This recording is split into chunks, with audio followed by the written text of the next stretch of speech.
परीक्षित ने सभी police station की ऑफिसर्स की मीटिंग रखी। उन सभी को हाई अलर्ट पर रहने को कहा, शहर की गश्त बढ़वाने को कहा और सबको आधुनिक और भारी हथियार तैयार रखने को बोला। ये सब उसने इस तरीके से करने को कहा कि आम जन में किसी तरह का आतंक न फैले। वह खुद ही सब जगह जाकर तैयारियों का जायजा लेने लगा। अब बड़ी जंग के लिए उसने सबको तैयार करना शुरू कर दिया।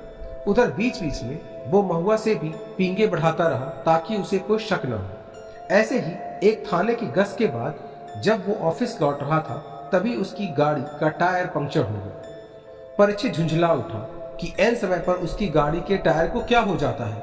वो उतर के टायर को गुस्से से लात मारता है, तभी उसे कुछ खटकता है। वो चारों तरफ देखता है परंतु उसे कुछ नहीं दिखता कि तभी एक चाकू कहीं से आकर तेजी से एक टायर में घुस जाता है, जिससे एक और टायर शहीद हो जाता है।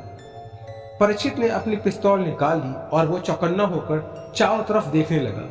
अचानक जिस पेड़ के नीचे वो खड़ा था उस पर से कोई कूदा और उसने परीक्षित को एक बोरी से ढकने की कोशिश की और काफी हद तक सफल भी हो गया था। परंतु पिछली बार के हमलों के बाद परीक्षित सावधान हो गया था। अब की बार उसने जोश में होश नहीं खोए और एसपी होने का फायदा उठाया। उसने पहले ही अपने सिक्योरिटी के लिए एक टीम तैयार रखी थी। हमलावर 5-6 लोग थे जो सिक्योरिटी टीम को आते देख घबरा गए और वहां से रफू चक्कर हो लिए। परीक्षित के साथियों ने उसका पीछा करने की कोशिश की परंतु हमलावर भागने में तेज निकले।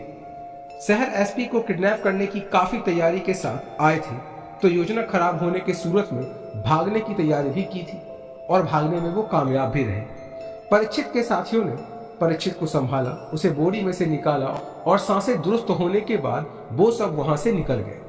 परंतु एक जोड़ी नजरें थी जो उनको कुछ ही दूरी से छुपकर घूर रही थी।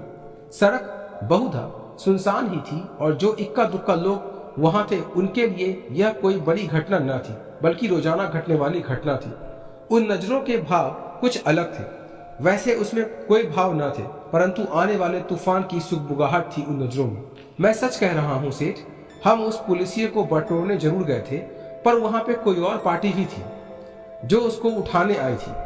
वो तो उस पुलिसिये ने पहले से ही तैयारी कर रखी थी तो बच गया, वरना वो लोग तो उस लौंडे को खोपचे में ले ही लिए थे। पंच साहब, दो बात अपने पल्ले नहीं पड़ी। कौन सी बात? धनराज अपने विस्की का गिलास में मग्न था। वो उसको देखते हुए धीरे धीरे हिला रहा था। वो बेध्यानी से पूछ बैठा, एक तो वो पुलिसिये ने अपने आदमियों को उन किडनैप करने आए लौंडों के पीछे क्यों नहीं जाने दिया?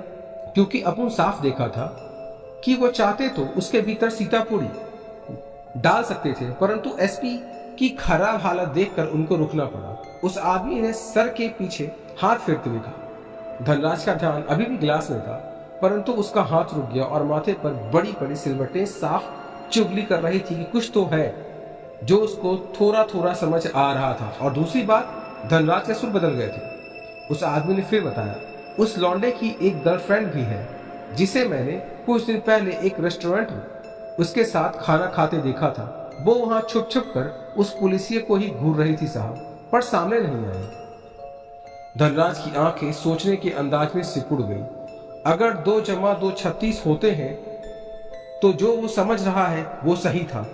उसका अपराधी दिमाग उसको कोई इशारा कर रहा था। आखिर यूं ही तो नहीं वो इस काली दुनिया में इतना ऊपर तक आया था। हालांकि ये बहुत दूर की कौड़ी थी, पर क्या वो चुड़ैल और लड़की में कोई भी संबंध था? उसने उस आदमी को कहा, मुझे हर हाल में उस लड़की की फोटो चाहिए। वो आदमी खुश हो गया और बोला, साहब, लड़की बहुत ही बढ़िया बनी हुई थी और मैंने सोचा कि आगे काम आएगी तो मैंने उसकी फोटो खींच ली। ऐसा कहते हुए उसने अपने फोन से कुछ फोटोज निकालकर धनराज को दिखाई। अब तू मेरा एक काम कर, फौरन से भी पेस्तर अनिल को मेरे पास भेज। तूने बहुत बढ़िया काम किया है, तेरा इनाम तुझे मिल जाएगा, जा ऐसा। धनराज उस लड़की की फोटो को अपने दिमाग में फिट कर रहा था, साथ ही साथ मन ही मन में मना रहा था कि काश जो वह सोच रहा है वही सही निकले, उसको ज्यादा इंतजार नहीं करना पड़े। वो आदमी आया जो उस दिन गोदान से बच गया था और चुड़ैल के बारे में जिसने धनराज को बताया था। आते ही धनराज ने उसे उस लड़की की फोटो दिखाई। जो आदमी फोटो देखते ही उत्तेजित हो गया और बोला, साहेब, ये लड़की तो वही है जो उस दिन, कहता हुआ वो उस प्रकार डर गया कि उसके आगे के शब्द उसके गले में ही अटक गए। उसकी टांगें इतनी जोर से कांपी कि उसके घुटने जमीन पर आ लगे। उसकी आंखों के आगे अंधेरा छा गया और वो अपना सीना पकड़कर बस घुटनों के ही बल बैठ गया। धनराज उसे आंखें फाड़े बस देखता रहा। जब वो काफी देर तक खड़ा ना हुआ तो धनराज ने उसे हाथ से ठोका। ओए उठ साले, लड़की की तस्वीर से ही घुटनों पर आ गया। सामने होती तो क्या पैंट में मुंह देता। चल उठ, तू मेरा आदमी होकर भी इतना डरपोक है। परंतु वो ना हिला। धनराज ने हल्का सा झिझोरा तो औंधे मुंह जमीन पर गिर गया। धनराज यूं तो हार्डकोर क्रिमिनल था, परंतु अभी की स्थिति देख वो थोड़ा घबरा गया था। एयर कंडीशनर के ठंडे वातावरण में भी उसे पसीने की बूंदें अपने ललाट पर महसूस हुई। उसने तुरंत अपनी नब्ज जांची और पाया उस आदमी की धड़कनें ही गायब हैं, यानी वो कब का मर चुका है। धनराज ने तुरंत अपने आदमी को वहां बुलाया और लाश को हटाने के लिए बोला। लाश हटाए जाने के बाद धनराज ने अपने खाली हो चुका गिलास वापस विस्की से भरा और चुपचाप कुछ सोचते हुए धीरे धीरे चुसकने लगा। यानी वो लड़की जो उस पुलिसिये की मासूका है वही चुड़ैल है।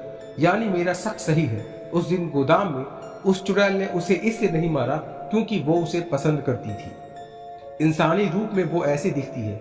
यानी कि उस पुलिसिये ने ही अपने अपहरण की कोशिश का नाटक उस लड़की के सामने कराया था। शायद उसे उस लड़की की असलियत पर शक हो गया है।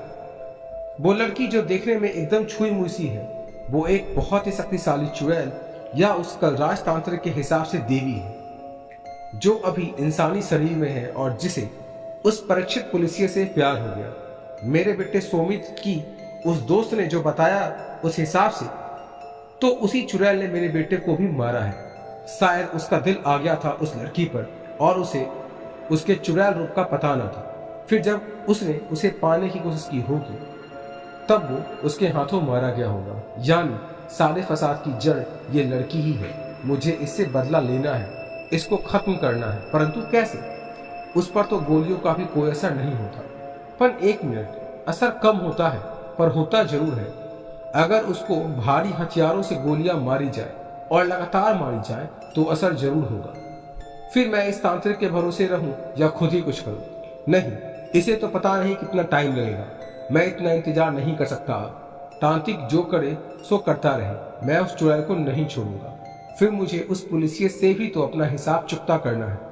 तो क्यों ना एक तीर से दो शिकार किए जाए। यह सोचते ही धनराज ने तुरंत अपने खास आदमियों को बुलाया। उसने उन्हें एक साथ खड़ा करके कुछ को संबोधित करते हुए कहा कि जितने भी भारी हथियार हैं सब जमा करो। इस शहर के जितने भी अवैध हथियार वाले हैं उन सब का पता लगाओ और उनसे सभी भारी हथियार और बारूद खरीद लो। अगर कम पड़े तो दूसरे शहर जाकर व्यवस्था करो। ये सारा काम सिर्फ 2 दिनों में होना चाहिए। फिर धनराज अपने कुछ और आदमियों को बोलता है, कुछ मजबूत और बड़े जाल लाओ। उसमें अगर एक साथ 10 हाथी भी फंस जाए तो भी उसमें कोई टूट ना हो, इतने मजबूत होने चाहिए। फिर कुछ और लोगों से कहता है, हमारे शिकारियों के पास जितने भी शिकंजे हैं वो सब एक जगह इकट्ठा करो। उनमें से एक आदमी पूछ बैठा, क्या साहब, लगता है बहुत बड़े शिकार की तैयारी है। पुलिस या फॉरेस्ट रेंजर्स का डर नहीं रहेगा? आखिर ऐसा कौन सा जानवर है जिसके लिए इतनी तैयारी की जा रही है? हाँ, शिकार तो करना है, एक जंगली बिल्ली का और एक शहरी चीते का।